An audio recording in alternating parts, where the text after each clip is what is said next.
Yung naisipan nyo lang tatlo na gumala kasi may kukuhan daw kami na national ID.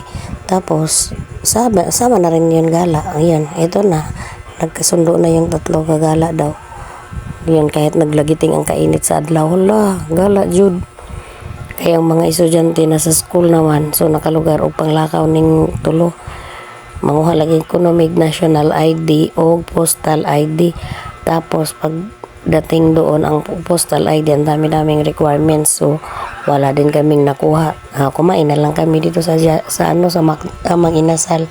Ayun, ang init-init pa ng sabaw, sarap ang nigup ng sabaw. Ayan, nagugutom kaya kain na lang daw muna kami dito sa Mang Inasal kasi nung nakaraan Chowking daw kami kumain noong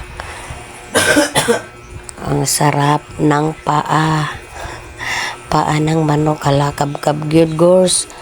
Subo gyud naman sa ginhawa kay gipanggutom. Gipanggutom ang mga gors. Mo ni among mga position. Gipanggutom. Tapos human ihigop gininit nga sabaw adto na po mi sa ice cream sa halo-halo di ba? Banata na po ni halo-halo unsay resulta ni mga sipon og ang ubo mo ining gawas. Mura lang gud mi katong mga bata ba nga nakabuhi sa kwadra. Saram gud po mi makagawas unsa man na. Naglalisay pa og asay masarap ang Chowking ba daw ang halo-halo or ang Mang Inasal. Pare-pareho ro manggod na sila mo na halo-halo ra gyapon na. Pareho ra pud og sahog. Pero ingon pa ning isa, ang Chowking daw tabang. Kulang daw og gatas, kulang og asukal na. Maayun ni mangayo taga-sukal anin nila.